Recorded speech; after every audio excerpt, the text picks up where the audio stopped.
Good morning, good afternoon, and good evening, everyone, and welcome to Storytelling with Data. My name is Allison Berardi, Program Coordinator for High Growth Impact Entrepreneurs at the NASDAQ Entrepreneurial Center. For those who may be new to the center, we are a nonprofit dedicated to expanding access to the knowledge, networks, and mentorship entrepreneurs need to build and scale companies. As you'll see in the chat in just a moment, the NASDAQ Center provides programs, resources, and exceptional mentorship to help entrepreneurs fuel prosperity, no matter where their journey begins. Be sure to check out the links and resources shared in the chat. Before we dive in, I'm going to launch a few quick polls. We use this feedback to help guide the programs and resources we build for this global community of entrepreneurs. While you're answering, feel free to drop in the chat where you're joining from today. It's always great to see the range of places founders are dialing in from.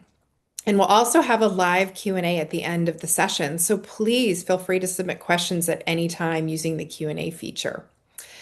And while the polls are running, I'd like to briefly recognize the partners who make this work possible. The programs we provide at the NASDAQ Center are supported by organizations including NASDAQ, Wells Fargo, JP Morgan Chase, KPMG, Walmart, the Asia Innovation Hub, Wilson Sonsini, the Narrate Foundation, KKR, BPM, and Blend 360. Their support helps us expand access and knowledge for entrepreneurs around the world, and we're so grateful for their partnership. So now let's get started.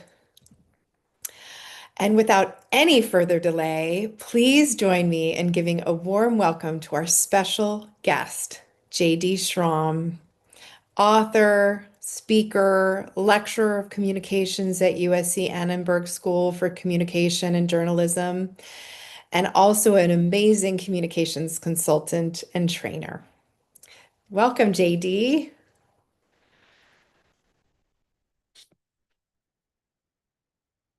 Thank you so much, Allison. It is awesome to be here and to be a part of what the NASDAQ Entrepreneurial Center has done for years and is doing currently. So thank you for the invitation. I look forward to the conversation.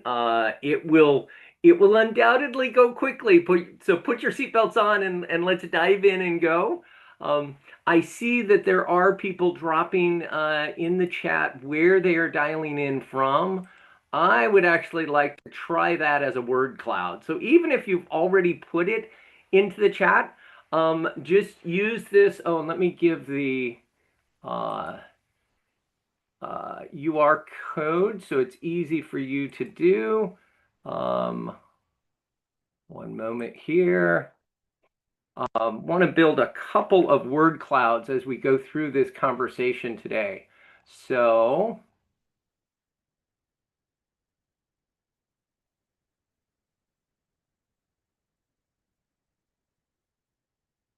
there we go. That's what I want to share with you. So if you can jump into this word cloud, a couple of ways you can do it.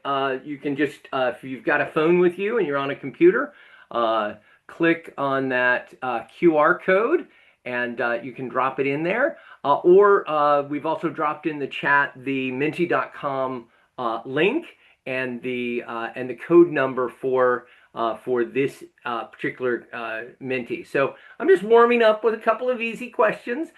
First one, we definitely got some Bay Area represented, but I saw Texas in the chat earlier. I hope our Texas friends drop into where they are coming from. And I love the national reach and probably the global reach of what the NASDAQ Center for Entrepreneurship is able to do. And so, yeah, there's a big center here in the Bay Area, but there are entrepreneurs in every community across the country and across the globe. And so it's great to see Montreal, we have become global, Detroit, San Diego, Houston, Lake Raban, Georgia. Hey, Molly, good to see that you are with us. It's exciting to see the draw into this activity. Now, if you're watching on video, you won't be able to participate because we will close this. but we love that this is also being recorded and being available to entrepreneurs beyond. Now, the conversation we're going to have today is how you use data to communicate. And ultimately, I want you to leave with tools in your toolkit at 11 a.m. Pacific that you didn't have at 10 a.m. on how to create compelling data stories. But it's a place for us to start from. Oh, Manhattan, Kansas made it. The little apple is represented.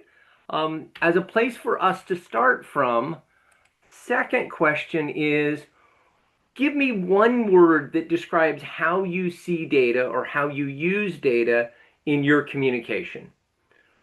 When you know you've got data to represent and to share, what does that look like? And just give me a sense of how you view your use of data, your communication of data. We live right now in a data-rich society. Like never before have we had access to the massive amounts of data that is being generated within our firms, our companies, our governments, our agencies. And with all of that data available to us, are we doing a data dump? Are we just unloading it on our audiences, hoping that they will make sense of it? Or are we creating a data story? Love some of the terms for those of you who are able to respond. From a positive point of view, clarity, evidence, building trust, making decisions. Visual is very strong there. So if you haven't answered yet and you see something that captures you, feel free to grab that. And that will make that bigger as more people answer it. And I'm also seeing that people struggle with it being dense or trying to parse the data and trying to use the data as a way to persuade, as a way to help people make decisions or to guide an organization. And the way in which we use data and the way in which we communicate data can absolutely be our superpower and can absolutely be our undoing if we are not thoughtful about it. And so even just the fact that you're taking an hour out of your life, whether you're here with us live or you're watching this video days, weeks, months afterwards, you are recognizing that this is something you need to do more of and need to do better. And you're already steps above where many entrepreneurs and many leaders are. I know not everybody in the room is an entrepreneur. I'm going to let that keep building in the background. So if you've captured the QR code, you can still answer the question. But let me move into the slides that I have prepared for today. And do know that everything that I share, the slides I share, I'm going to have at least one video clip that I drop in. Anything that comes to my mind, or when we get to Q&A in the last 15 minutes that comes up, all of that will be sent to everybody who's in the class live. And feel free to grab screenshots, take notes, do whatever you need to do in order to capture and most importantly, act upon the information that's being shared.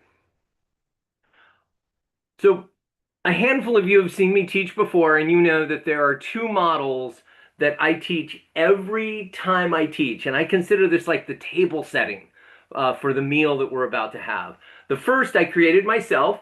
The second I stole from I cite from two other professors. The first is the sense of mastery. The book that I wrote is called Communicate with Mastery, and all of the teaching and coaching that I do, I tell people right up front, you are never going to get it perfect. There is no way in communicating with other human beings, whether you're writing, speaking, or sending a slide deck, however you are choosing to communicate, you can't do it perfectly, but you can, each time you communicate, get closer and closer to mastery. So this is illustrated with this curve that goes up close to that dotted line. That's an asymptote. It will never, ever, ever cross over that dotted line because mastery is elusive. We can approach mastery. We can pursue mastery. But once we get something down, there's something more that we can do. And so my goal for all of you is simply to get a little bit better each time that you deliver a pitch, each time that you do report to your board. Each time that you do an invitation for somebody to join you as a joint venture partner or as a new employee, is it a little bit better than the last time you invited somebody or reported to the board or did a pitch? That iterative approach to communication is approaching mastery. Learn from what went well and make it a little bit better the next time. Yesterday, I had the privilege of teaching this information to about 200 leaders from a pharmaceutical company here in the Bay Area, and I was delighted with how well it went. And I walked off the stage and I made a list of what I would do differently the next time so that I'm taking my game up each time that I teach, each time that I deliver this information. All right. The second model that is part of our table stakes is the AIM model of communication. I learned this in when I was an MBA student at NYU, and it's from a book written by Lynn Russell, who was at Columbia's Business School, and Mary Munter, who was at the Tuck School at Dartmouth, and it was put out there as a guide for presentations, but literally this is so simple you can use it with anything you have to communicate. First of all, start with your audience. Who am I speaking to? Who am I writing to? What do I know about them?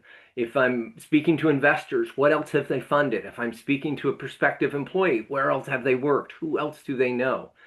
The more that I understand the audience, the more that I research and have a sense of them, the better I'm going to be able to target my communication to their needs.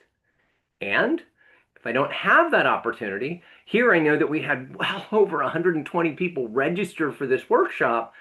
I don't know you individually who are watching this on video or who are in the workshop right now. And so even just those first two questions, where are you dialing in from? How do you interact with data? That's all a part of my audience analysis. That all is a part of my sense of who's benefiting from this information. Not only do I need to know who am I writing or speaking to, but what is my intent? Now, my intent, my purpose, my goal, my objective, I'll use those interchangeably today, but I love the word intent because it helps spell the acronym AIM, which makes it easy to remember, but it also is my intent for the recipient. It's not what I want out of the conversation. It's what I want my audience to think or say or do. And quick illustration of this, I can remember a few years ago, I was coaching the CEO of Stanford's hospital preparing for a town hall meeting. And I stopped him halfway through. I'm like, Dan, what's your intent with this town hall? And he was new on the job. He said, well, it's the first time with them. I want to impress them. I said, well, great, Dan. That's all about you. What do you want for the audience? He's like, yeah. I want them to be impressed. I'm like, that is still all about you. What do you want the staff to think or say or do at the end of the town hall? And he paused and he said, I want them to treat our patients with dignity. I said, now we're in the world of intent. What do I want the recipient of my communication to think about my startup or the action I want them to take with the nonprofit movement that I'm founding or the contract that I want them to send me or to sign if I'm trying to create a partnership? Once I'm clear on the audience and intent, I can move up to the top of the triangle and create my message. I can think about what channel I'm going to use. I'm going to send an email. I'm going to have a phone call. I'm going to pull people together in a meeting. And what structure? How am I going to structure that information that makes it easy for that audience to take that action? Now, I could do a whole 1 hour workshop just on the AIM model, but it is so foundational to everything we're going to talk about today. I wanted to be sure we began with it and that it was clear to people in the room. Now, I acknowledge that this is not my model, but I did make it better. I'm really proud of this. I need to put a little trademark on the squiggly line there. After working with this for better than 20 years, since I was longer than that, since I was an MBA student and all the people I've taught, I realized it's an iceberg. The audience and intent are below the surface. That's the analysis I do, such that the message that I create, the little bit that pokes above the surface, is more effective. And we know the analogy, like 80 to 90% of an iceberg is below the water. Maybe as much of that in your communication never gets seen. But what does get delivered, the email that does get sent, or the conversation you do have is better because you've grounded it in who you're speaking to and what will be effective. All right.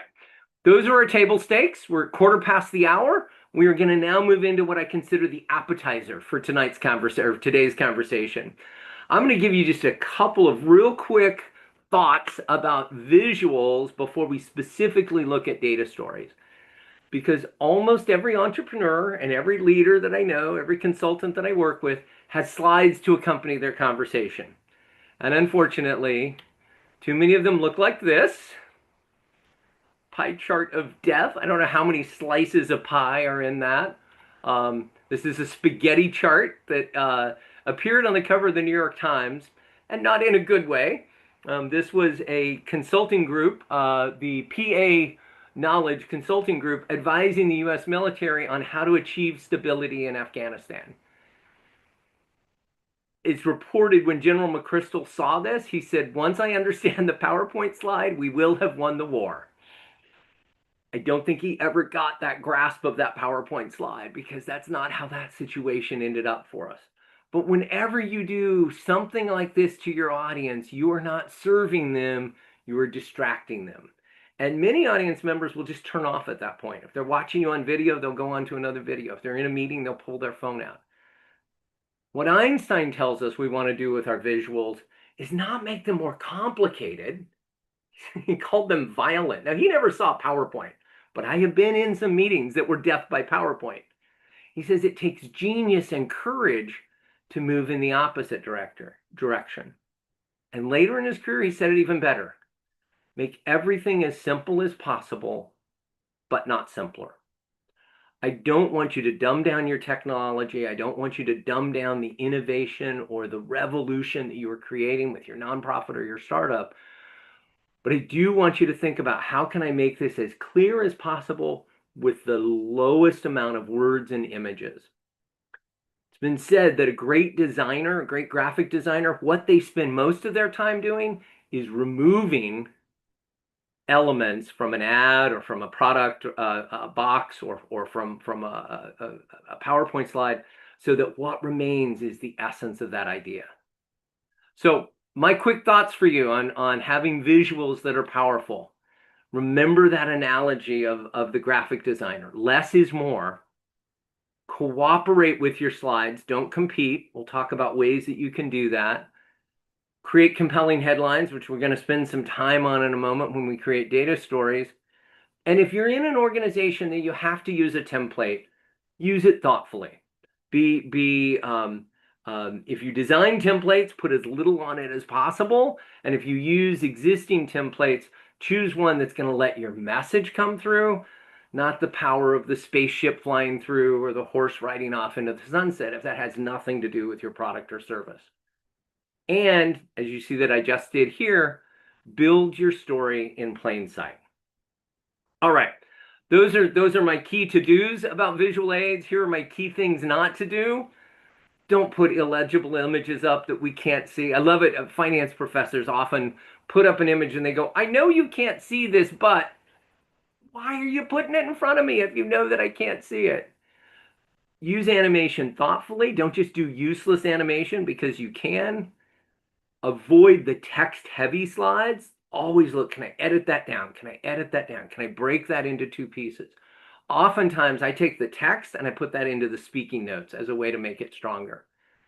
And avoid the use of Frankendecks. Frankendecks are decks that have been drawn from multiple different presenters, multiple different slideshows, and all thrown together. And you see the stitches and you see the bolt and you see that it's something that doesn't feel like it's been designed for a single purpose. My last pet peeve: avoid a slide that says questions and avoid a slide that says thank you. End with content. End with your contact information. End with something that is going to add value, or take your slides out entirely. But don't sit and handle Q&A for 20 minutes with a huge question mark over your head. It kind of sends the wrong symbol in terms of what it is that you want to share. Okay, we've set the table. We've had our entree. We're now ready at 20 past the hour to get into the main course of our discussion. And I will take time for Q&A at the end. So Allison and Michelle, if stuff's piling up in the chat, if there's something it's got to be handled right away, let me know. But if it can wait to Q&A, I'll take it then. Creating compelling data stories. So we know that we want to work with data more effectively. We know that we want to inspire an audience to do that. And I I love helping founders make their story more clear in terms of how they use data. But I want to also acknowledge I am the recipient of data stories. Sometimes I get overwhelmed by a data dump, and sometimes I get inspired by a well-chosen data story that causes me to take action. One of those times was, oh my gosh, almost 10 years ago now. My husband and I, we have three children. Our oldest, we adopted at 16 from foster care. He moved into our house and we were so thrilled. We were finally dads. It's something we had dreamed about since our own childhood. Every question Toby asked us, we said, yes, can I get a new bedspread? Yes, what color? Can I paint my room? You bet. Let's go to the paint store. Until one day Toby said, can I get $500 so that I can go buy some tennis shoes? I was like, Toby, there is no way I am spending that much money for a pair of shoes. Like when I was a kid, it was maybe 20 bucks at Payless, but okay, maybe 100, but I'm not spending 500 bucks on a pair of sneakers. He walked out kind of dejected, a little bit upset with me. And then about 10 days later, almost 2 weeks later, he came back in and he said, hey, can we watch a TED Talk together? I'm like, you bet. I love TED Talks. That's my life. I'm excited. And so we sat and watched a TED Talk together by the world's leading authority on the secondary market of sneakers. And we got to the end of the TED Talk. I'm only going to play you the very end of this TED Talk and listen to what Josh shares with us here. Of course, that's not how we buy stock. But what if that's not how we buy sneakers either? What if the inverse is true? And what if we could buy sneakers exactly the same way as we buy stock? And what if it wasn't just sneakers? There was any similar product like watches and handbags and women's shoes and any collectible, any seasonal item and any markdown item? What if there was a stock market for commerce? A stock market of things.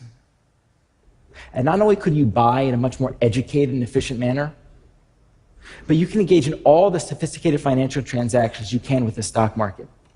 Shorts and options and futures, and well, maybe you see where this is going. Maybe you want to invest in the stock market of things. Because if you had invested in a pair of Air Jordan 3 black cement in 2011, you could either be wearing them on stage or have earned 162% on your money. Double the S&P and 20% more than Apple. And that's why we're talking about sneakers. And that's why I spent $500 on a pair of sneakers for Toby. And then he wore them. I'm like, that was an investment. That was not clothing for you to wear. And he's like, yeah, but I look so fly. I'm like, I don't care. We were going to make money on this. And now he has a closet full of sneakers, most of which he has paid for himself. But it was the end of Josh Luber's TED Talk about the secondary market of sneakers that had me think differently.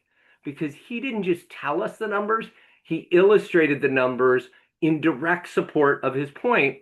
And Toby brought it into my study in direct support of his point. So your visual illustration of the data becomes the tip of your data story iceberg.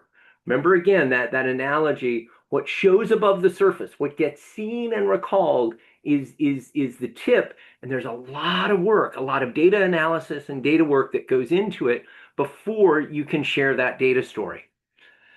Now I've got a four-step process to have you create stronger data stories, but I want to begin with what actually needs to be in a story.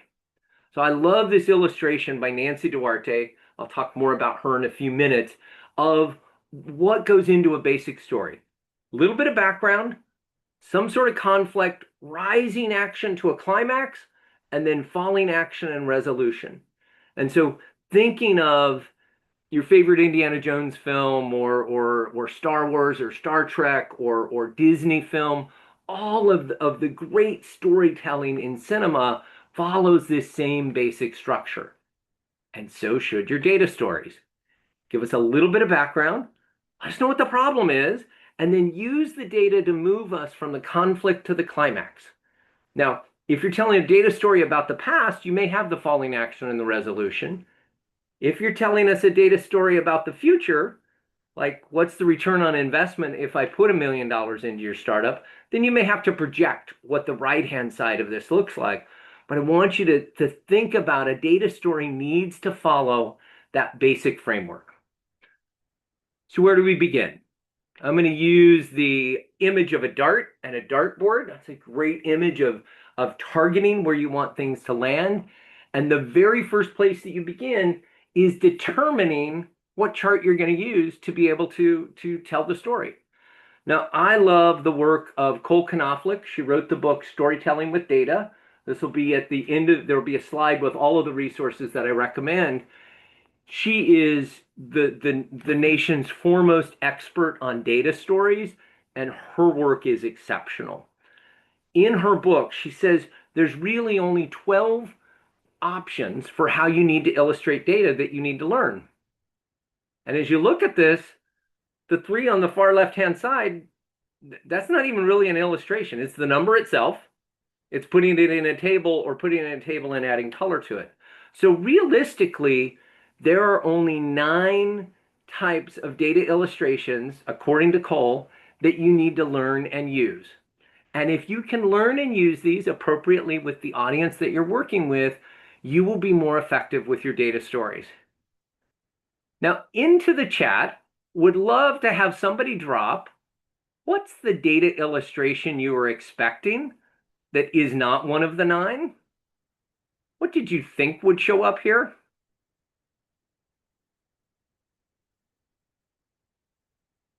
I think they'll appear for me. Yes, the pie chart, the infamous pie chart. Cole actually says, avoid anything that looks like food. So the pie chart, the donut graph, and the spaghetti chart, those are things, she used to say never, ever, ever use them. Now she says avoid your use of them. Because they don't have the nuance, you can quickly look at the horizontal bar chart or the stacked vertical bar chart, and you can see the difference between those numbers. But in a pie chart, you have to look at the arc of either the degree of the angle or the arc of the circle and compare. It's not intuitive for us to look at as easy it is to look at lines. So the first step that you want to have is choose what is the best chart to illustrate what you're going to share. Now I'm going to show 2 different examples from 2 colleagues that I've worked with. This is from Leanne Williams at Stanford School of Medicine. She showed very powerfully just showing the numbers can tell the story for you. She has an innovation to do biotype testing for mental health issues. She says, without the biotype testing, it takes 7 years to find the right treatment for depression, and we only get it right 33% of the time. With the innovation my lab has created, we can do it in 7 weeks with 70% or better response rate. Just looking at those numbers side by side, I get the story. I don't need to see a bar chart or a pie chart or histogram. I can see it just from the numbers themselves. Now, the other data that I have permission to use with you is from a former student of mine who founded the company Verisight. What Verisight does is they help major organizations, academic institutions, collect data in a way that is more effective because of the sampling group that they have. Used to be polling data was calling people on the phone. Who are you going to vote for in the election on Tuesday? Who picks up those calls? Who answers a landline? Who even has a landline anymore? So they created their company in response to that. And then outside of elections, they've started working with a number of other organizations. And Ben Leff, who's the founder, created a data set for me to show you this point. So he created a national sample, 1,200 people responded. We asked them 2 questions. I still love this. I think of this every time I'm on a plane. What would cause you to switch to a middle seat was one question we asked. The other question we asked is, if you needed support for technical support for a product, how would you prefer to communicate? And so we're going to look at the answers that Ben Leff's study gave us from Verisight as an example of this. So first question he asked, what would cause you to switch to the middle seat in an airplane? I don't even know where to look here. Okay, there's 3 pie charts. They're very similar. They all have similar colors. A mother asks you to switch. A husband wants to sit with his wife. Somebody is nervous about traveling. This is data dump and really overwhelming. Look what happens when we take that exact change. I'm not changing a bit of the data, but look what happens when I illustrate it in a bar chart. Here, you had to think and look and figure out the numbers. Here, very quickly can compare. 58% would switch for a mom, 47 for a husband, 27 for a solo traveler. That's the very likely. And then we add the somewhat likely numbers, it's even higher. So just by moving from a pie chart illustration to a bar chart illustration, it makes it simpler for us to be able to understand the story. Looking at the other question that we asked, how do you want to receive tech support? We will look at that in just a moment. So I gave you determine what chart you're going to use and then animate strategically. Now, even if you're handing a deck out to people, if you're presenting it in a boardroom and they're looking at it on a screen, even if you animate something that's in front of them, they will start watching what's on the screen rather than flipping through their deck in front of them. So wherever possible, can't do this in a complete, just a printed report, but wherever possible in a presentation to use the animation feature. So we'll look at that second question. How do you want to get tech support? They looked at income, gender, education, political party. There really was no difference on any of these demographics how people wanted to get tech support. But there was one demographic that really did indicate how people wanted tech support, and that was age. If we look at the age of the respondents, people who are between 18 to 29, conversation with a live person was only 23%. Half, over 53%, wanted a live person via chat or a chatbot or an AI chatbot. As the respondents get older, watch what happens with that bottom blue line. 30 to 49 goes up to a third, 50 to 64 goes up to 44, and the age group that my husband is in goes up to 64%. The older the respondents, the more they want to talk to somebody on the phone. The younger the respondents, the more they would rather interact with AI. Now, that's intuitive, but it's awesome to have the data from 1,200 people who responded to the survey to tell us. But if I lay that all out at once, it's hard to see. But if you let me build the story in front of you, it's easy for us to grasp. Jumping back to Dr. Williams' chart, in the innovation she has done with biomarkers for mental health, she explained that the precision mental health report that she can do by looking at the chemicals in the brain across these 5 aspects is that much better than where they began. Without her precision report, very low average and very low respondents across those different chemicals in the brain. But once they were able to measure that, you can automatically see the increase. Now, she made this even better by adding some slight color to it, but you begin to see the difference that a little bit of strategic animation can do to help. So that's the D and the A. The R is reduce clutter. Now, I got to acknowledge my office looks better than it has in a very long time, but even the clutter that is here is hidden from view. We took a few minutes right as we began. I'm like, oh, they don't need to see my backpack. Let me move my box of Kleenex. Whenever you reduce clutter, what remains becomes a greater level of focus. Let's go back to the airline question. The difference between the way he laid it out once he made it into a bar chart and then said, you know what? Very likely and somewhat likely, that just means that people are likely to do that. And I've got a lot of text on the left-hand side. What if I just say, what percent of Americans are very likely to switch seats? Mother wants to be with her child, 58%. He merged those 2 pieces of data. husband with his wife, 47%, nervous flyer, 27.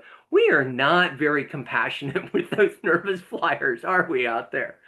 But do you see, this story was easy to ultimately see, much easier than the pie charts, but the answer is quickly visible to us because we reduced the clutter around that information and we made the point come through clearly. One final illustration of the value of reducing clutter. This is clutter and animation side by side. Dr. Williams made the comparison. She used a beautiful analogy. She said, if you have a heart attack and you come rushing into the hospital, we do imaging of the heart. We've got a battery of tests that help us diagnose what is wrong with the heart. But if you have an anxiety attack and you come running in, or you have a bout of depression and you come running in, there is no imaging that is done of the brain. There is no battery of tests that we do. We talk to you about how you feel to try to diagnose what's going on. And this simple, uncluttered comparison between the heart and the brain really makes the case for building this set of biomarkers to make mental health as easily diagnosable and treatable as heart health is. So determine your chart, animate strategically, reduce clutter, and the end of the acronym for DART is title your work effectively. The power of your title can often make the difference in, is your story well known and well seen or not? The simplest way to do this is just to look at your heading and see if you've got a verb included. On my website and in the follow-up materials that I'll send, I've got a list of 156 power verbs. Eliminate, reduce, add, implement, create, eliminate, all of these verbs that are much stronger than is, are, was, were, has, have, had. So using active verbs, and just, even if you can't change any of your images, look at your slide deck, look at your headings, and see if you're using verbs effectively. Final illustration of this, going back to Ben's work from Verisight, families traveling together motivates most Americans to switch airline seats. Motivates, that's a great active verb. And that now has a heading that tells the story of the percent of Americans very likely to switch seats.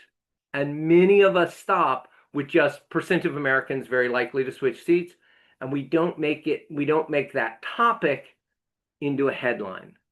So look at the power of your titles and see if you can add a verb into that title that lets the title tell the story rather than having the audience determine for themselves what that story is.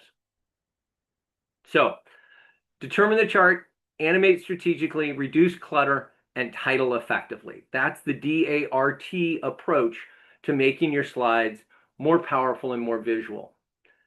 Now, before we move to audience Q&A, which I said we would move there about a quarter till, I want to point out to you the resources that are out there that I think can help you take what we've talked about today and implement it.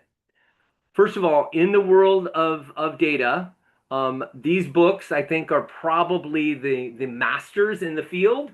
And I'll give you another list of those in a moment that is a little easier to snap a photo of.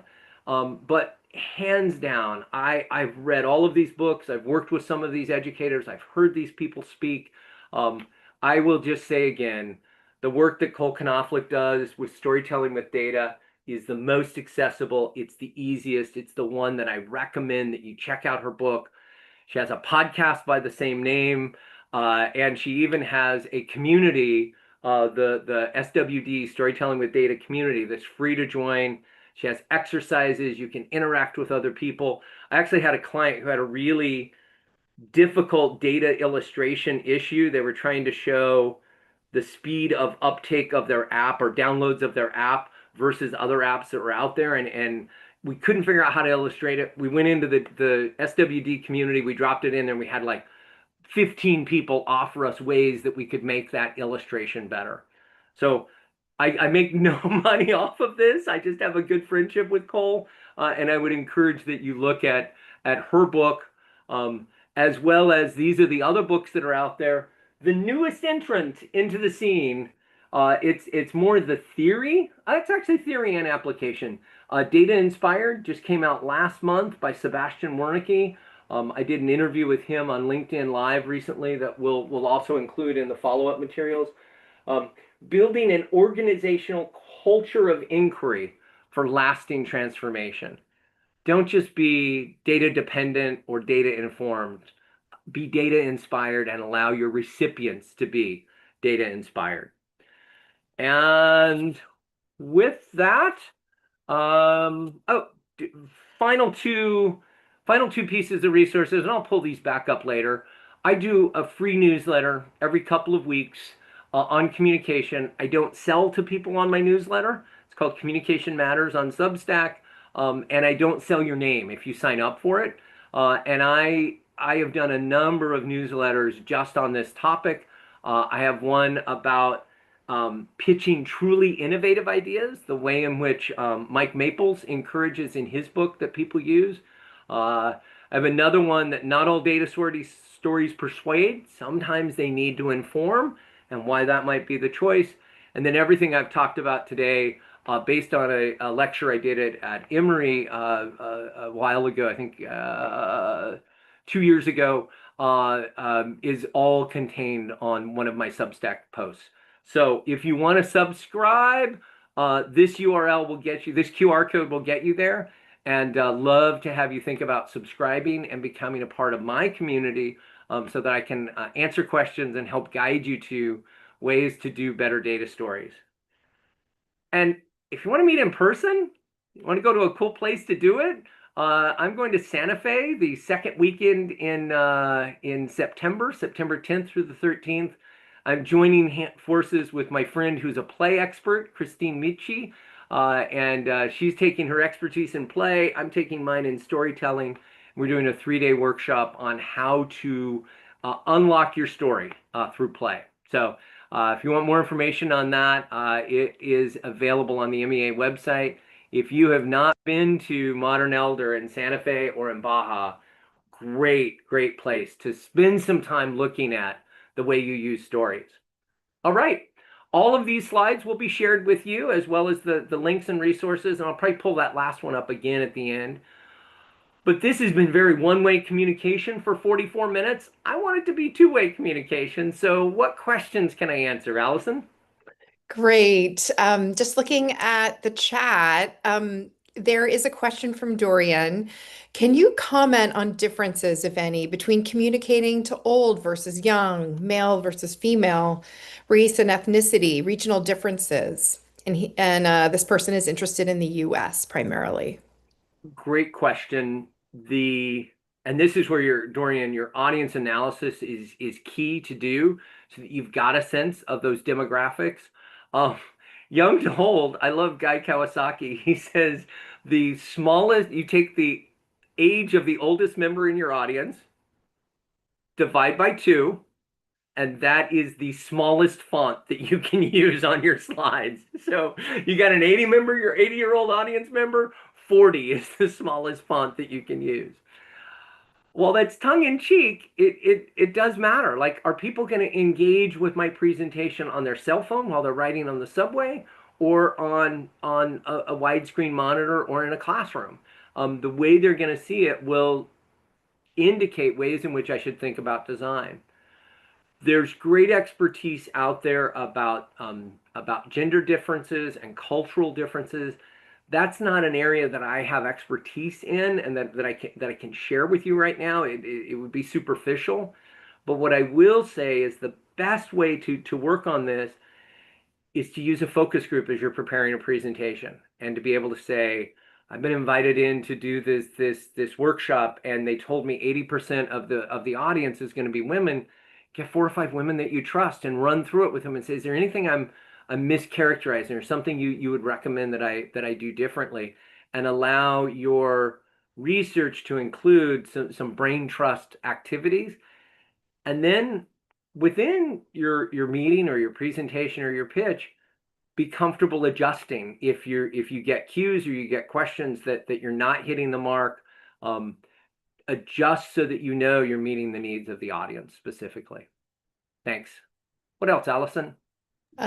We have a question around how to really keep coming back to your intention that you have for the audience that's not about you, but about them. Um, Somebody was just asking how to really, as you move through your presentation, how to really keep coming back to that. I think I think you have to decide, is it a overt spoken intention or is it a subtle intention? For example, if you're doing philanthropic fundraising, which is different than entrepreneurial fundraising, but if I'm raising money for a charity or a cause, and people come to a gathering to be upfront and say, we're not going to ask for money tonight. This is an opportunity for us to share information. Or to begin by saying, you knew when you accepted the invitation, we're in the midst of a capital campaign and you will have an opportunity to give later this evening. Like, decide, is it an overt pitch or a more subtle pitch? And then just find ways to sprinkle in within what you're sharing what your intention is. And so I might show a data report of how donors interact with our website and be able to say, we really appreciate our donor community, and some of our most significant donors, it's not just the gift they give us, but it's the feedback they've given us on our website. Let me show you. And you just sprinkle in information that reminds people what is your intent and how to do that. Then make it super easy for people to take the action that you want them to take. One of my intents for today is to be a resource to you. So I've told a few stories about students, clients, physicians I've worked with, so you have a sense that I'm there to help. And I invited you into my newsletter. I'm going to pull that one more time up at the very end. I'm not making any money off you as an audience, but my intent is to be easy for you, make it easy for you to find me. You don't have to go look up my website or type a search or Google search. I'm going to make it easy for you to get on my newsletter list and be in direct communication with me. So have your intent in mind and then make it easy for people to act upon. Great, thank you. Um, so Johanna's asking, does your advice on titling with the verb also apply to books?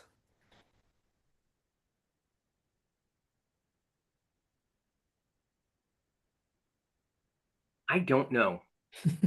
Uh,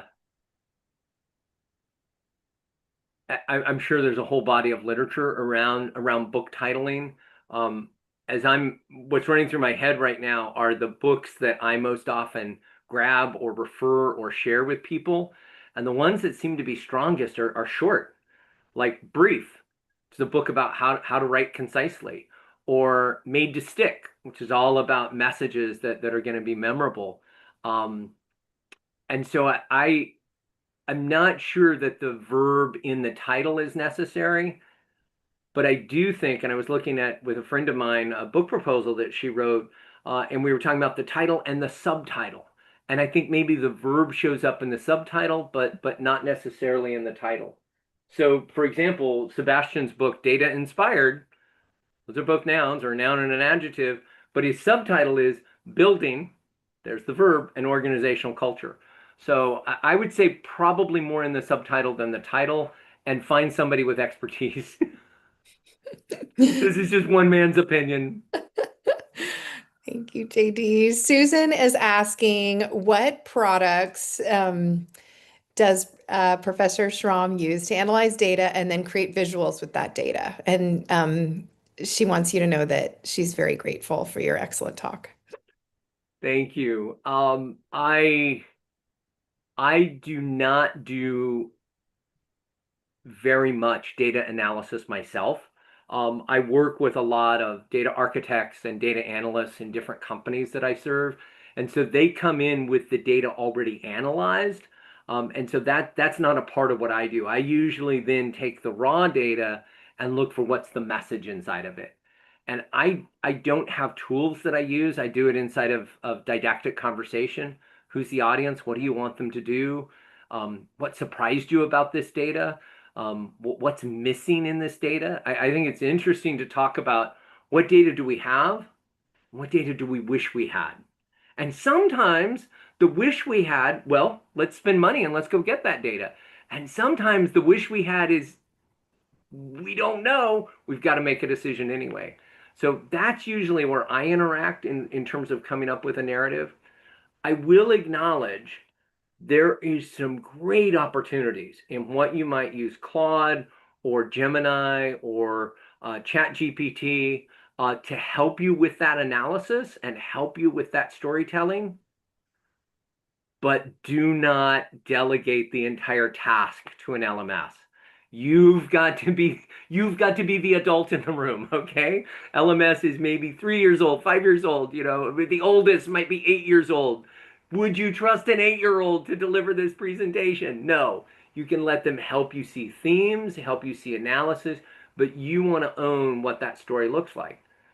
The more that you do that, again, with active verbs, clear titles, clear messaging, and you train your LMS to know what it is you're trying, your LMS will become a better partner to you, but it never can replace that which you do. Perfect. So now we're going to move to some of the questions that people they asked these questions when they registered. How do you communicate the value of a product? Well,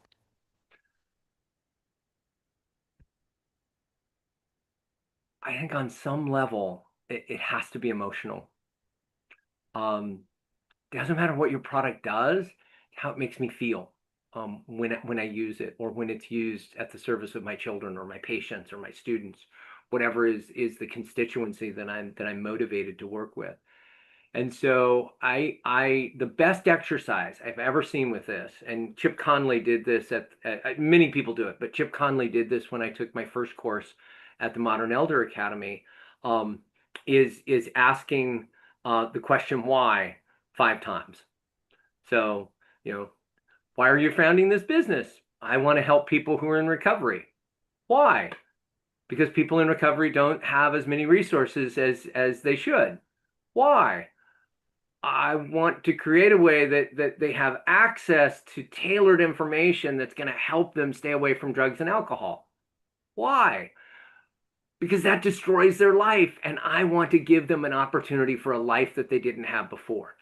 By the time I got to that fourth question, I was now into the realm of how I felt rather than what I did. By the way, shout out to openrecovery.ai. They are one of the NASDAQ firms that I'm a pro bono advisor to. And I just pulled that out of thin air, but I've worked with them a lot on messaging and that why. When you get to that fourth or fifth answer, you're in the realm of how it makes people feel more than what it is your product does. perfect advice.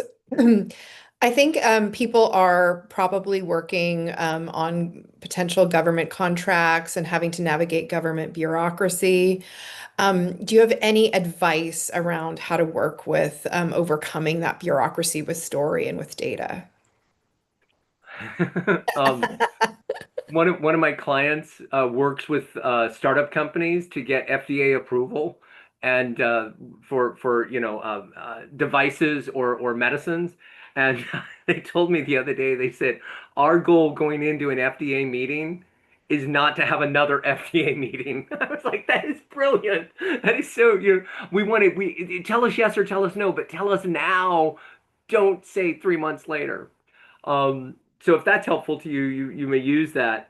Uh, I think you've got to get to know the person behind the decision. You've got to be able to build a relationship with that, and I'll use the term because it's how the question was phrased, to build a relationship with that bureaucrat, not a stereotype of that bureau. And if you can get to know what motivates them, what inspires them, what annoys them, the question I love to ask when I'm in those conversations is, where do people fail in their applications for a patent, or where do people get turned down for a government contract, and how can we avoid that? Can we learn from the failure of others? it's hard to get an actual person who replies to you, but if you can get into that realm, I think that will help you. If you can't do that, just be sure your message is simple, clear, actionable, and consistent throughout what you send them, and make it very easy for them to understand what it is that you do and how that makes a difference for the citizens that they serve. There is no silver bullet, unfortunately. Mhm. Thank you, JD. I think someone would love to see the dart slide again. And also, so if you could bring that up one more time, and then we would just love to hear one golden nugget that you want to leave everyone with today. You've left many golden nuggets already, but just you could just choose one. Okay, this isn't a golden nugget, but it's a bronze nugget. When you pull slides up like that, you want to know the slide number so you can quickly navigate to it. And so a lot of people don't know. You can just hit 30, enter, and it will take you to slide number 30. So that's a bronze nugget. But there's the dart again, so people can capture it. And there's my contact information again, so people can capture that. And please stay in touch with me. Please consider uh, uh, letting me have your email and sending you my newsletter. The one that's out this week, how to do a 2-minute video when you're expected to do a video as a job application or a fellowship application, or a scholarship application, or a NASDAQ Entrepreneurial Center application. Uh, but the last thought that I will leave with you is not my own, but it comes from James Buckhouse at Sequoia Capital. And he says, it is not the message that you send or even the message that they receive. It's the message they repeat where you have your power. If you create compelling data stories that are easy for your audience to understand, grasp, and then communicate on to others, you are on your way to not only creating a successful startup or creating a successful movement, but being a leader who makes a difference in the communities that they interact with. Thank you for the time that you have given. Those of you who have been live with us in the session, those of you who are watching this on video afterwards, if I can be of further help, please let me know. And Allison, thanks for bringing me into this world today. It was a Oh, great way to spend part of my day. thank you so much, JD, for taking the time to speak to this community and share your insights and just set such a great overview. On behalf of the NASDAQ Entrepreneurial Center and everyone in attendance today, we sincerely thank you for joining us. And we would love for you to join us for our upcoming webinars. You can view the upcoming events by using the link in the chat. And thank you all so much for joining us today. We look forward to welcoming you back online with us very soon.